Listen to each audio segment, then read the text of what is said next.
Hello students, welcome to online classes of Kiran convent children's academy. अपनी बात चल रही थी हीट में भी अपन बात कर रहे थे मोड्स ऑफ हीट, जिसमें से हमने कंडक्शन और कन्वेक्शन कंप्लीट करा दिया था। आज हम बात करेंगे रेडिएशन के बारे में। देखिए, रेडिएशन भी एक मोड है हीट ट्रांसफ़र का, यानी कि जो हीट एक ऑब्जेक्ट से दूसरे ऑब्जेक्ट तक ट्रांसफ़र होती है उसके लिए अलग अलग मोड की बात कर रहे थे। एक रेडिएशन भी है जिसके थ्रू हीट जो है वो एक ऑब्जेक्ट से दूसरे ऑब्जेक्ट तक ट्रांसफ़र होती है। लेकिन इसमें क्या है, ये जो रेडिएशन होता है इसमें जो हीट ट्रांसफ़र होती है वो होती है विदाउट एनी मीडियम, यानी कि इस रेडिएशन को हीट ट्रांसफ़र करने के लिए किसी मीडियम की ज़रूरत नहीं होती, ना सॉलिड की ज़रूरत होती, ना लिक्विड की, ना गैस की। और हीट ट्रांसफ़र ये तीनों में ही कर सकता है, सॉलिड में भी, लिक्विड में भी और गैस में भी। ठीक है। और रेडिएशन जो है, जैसे कि फॉर एग्जांपल अगर मैं बात करूं, सन की जो रे होती हैं उनके अंदर भी एक एनर्जी पाई जाती है। कौन सी एनर्जी पाई जाती है? ऑब्वियसली हीट एनर्जी पाई जाती है। ये जो सन की रे है जो हीट एनर्जी को पहुंचा रहा है, ये अपना हीट ट्रांसफ़र करता है। हीट को क्या करता है? ट्रांसफ़र करता है रेडिएशन के थ्रू। किसके थ्रू? रेडिएशन के थ्रू करता है।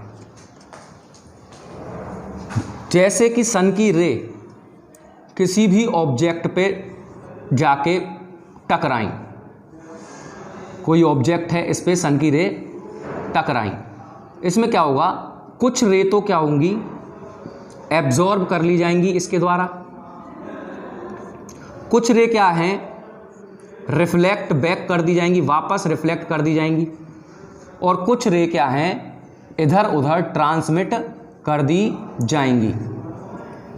तो ये जो एब्जॉर्ब हुई है जो ये हीट, इस एब्जॉर्प्शन की वजह से ही ये जो ऑब्जेक्ट है इसकी हीट एनर्जी में इंक्रीमेंट होता है, इसका टेम्परेचर बढ़ता है। इसको कहते हैं रेडिएशन। चाहे ये है और चाहे हमारी बॉडी है, जैसे कि सन की रे हमारी बॉडी के ऊपर पड़ी, हमारी बॉडी भी कुछ एब्जॉर्ब करेंगी, कुछ रिफ्लेक्ट कर देंगी, कुछ ट्रांसमिट कर देंगी।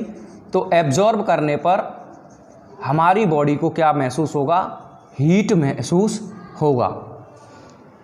कई जगह रिफ्लेक्शन की वजह से भी हीट इंक्रीमेंट होता है, जैसे कि सोलर पैनल, जो सोलर सिस्टम है जिसमें सन की रेज से इलेक्ट्रिसिटी या फिर इलेक्ट्रिक जो इक्विपमेंट्स हैं उनको जनरेट करा जाता है, वहाँ पे रिफ्लेक्शन, या फिर आप ये भी कह सकते हैं कि सोलर एनर्जी जो है वो रिफ्लेक्शन के वजह से उनसे होती है। अगर इसके एप्लीकेशंस की बात करें, इसके यूज़ की बात करें, एप्लीकेशन और एक यूज़ एक ही बात है।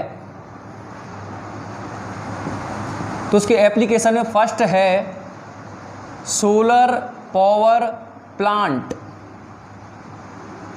या फिर सोलर पैनल।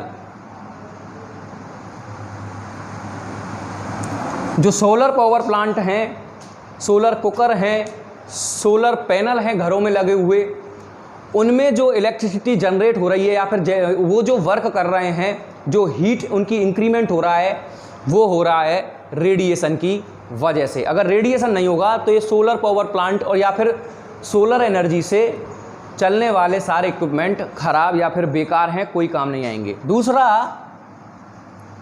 समर्स में ये कहा जाता है कि आप लाइट कलर के क्लॉथ्स वियर करें, पहने। क्यों?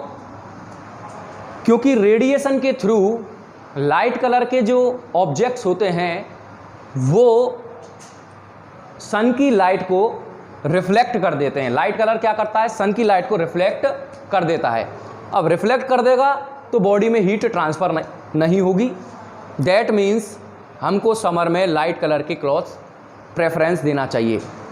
थर्ड, इसके उल्टा हो जाएगा कि अगर विंटर्स हैं तो आपको डार्क के कलर के क्लॉथ्स कैरी करने चाहिए, क्योंकि डार्क कलर के जो क्लॉथ्स हैं रेडिएशन के थ्रू हीट एब्जॉर्ब करते हैं, यानी कि डार्क कलर के जितने भी ऑब्जेक्ट हैं वो ज़्यादा हीट एब्जॉर्ब करते हैं रेडिएशन के थ्रू, जिससे उनकी हीट बढ़ जाती है और हमको वार्मथ या गर्मी महसूस होती है।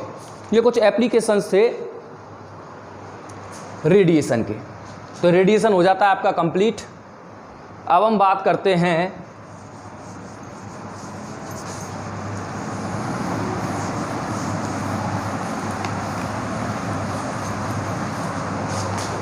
थर्मस फ्लास्क के बारे में।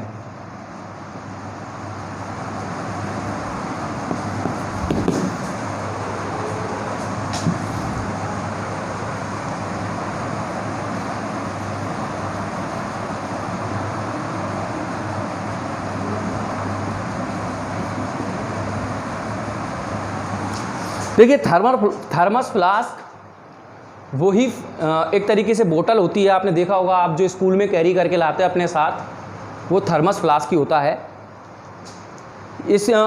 ये जो थर्मस फ्लास्क है ये कुछ इस तरीके से डिज़ाइंड होता है कि ये ना तो जैसे कि कोई उसके अंदर कोई सब्सटेंस या फिर कोई लिक्विड डाला हुआ है, आपने कुछ भी हो सकता है, मिल्क है, कॉफ़ी है, टी है या वाटर, कुछ भी आपने जो कैरी कर रखा है, उस लिक्विड को का जो टेम्परेचर है उसको ना तो इंक्रीज़ होने देंगी ना डिक्रीज़ होने देंगी, यानी जैसा आपका लिक्विड का टेम्परेचर है वैसा ही रहेगा ऑलमोस्ट। ज़्यादा टाइम बीतने पर वो थोड़ा कम ज़्यादा हो सकता है, वो अलग बात है। ऐसा क्यों होता है, कैसे डिज़ाइन होता है? क्योंकि थर्मस फ्लास्क जो है ये, अब देखिए मैं आपको एक बात बताता हूँ पहले कि हीट जो है वो किसी बॉडी में ट्रांसफ़र कैसे होती है। ट्रांसफ़र होना ज़रूरी है अगर उसको उसकी टेम्परेचर को इंक्रीज़ करना है, तो ट्रांसफ़र कैसे होती है? 3 मोड की वजह से, अभी बताया मैंने आपको, या तो कंडक्शन की वजह से होगा, या कन्वेक्शन की वजह से होगा, या होगा रेडिएशन की वजह से।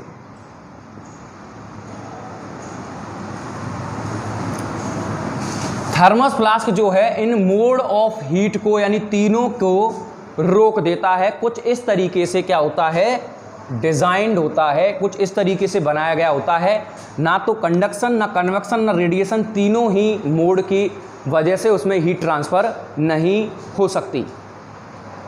क्योंकि क्या होता है, थर्मस जो फ्लास्क है उसके एक तो उसको प्लास्टिक होता है बाहर की तरफ, plastic as a outer covering होता है उसमें, और अगर इनर कवरिंग की बात करें तो उसमें होते हैं wall of glass, 2 wall of glass inner covering के तौर पे, यानी अंदर की तरफ आप देखेंगे तो उसके अंदर 2 कांच की दीवारें होंगी और उन जो कांच की दीवारों के बीच के अंदर जो गैप है उसमें भरी रहती है वैक्यूम। वैक्यूम का मतलब नो मीडियम, वैक्यूम का मतलब क्या होता है, जहां पर कोई भी मीडियम नहीं होता है उसको कहते हैं वैक्यूम, ठीक, जैसा कि स्पेस में होता है। और साथ ही साथ इनकी जो ये बाहर की जो दीवारें हैं ये पॉलिश्ड होती हैं शाइनी सरफेस से, शाइनी सिल्वरी सरफेस से कवर्ड रहती हैं, पॉलिश्ड रहती हैं। क्या होता है, देखिए ये जो शाइनी सरफेस है ये तो रेडिएशन को रोकता है, बाहर जो ये प्लास्टिक है ये कन्वेक्शन को रोकने का काम करती है, और अंदर जो ये वैक्यूम है ये कंडक्शन नहीं होने देता। तो इस तरीके से तीनों से बचाव ये थर्मस फ्लास्क कर लेता है।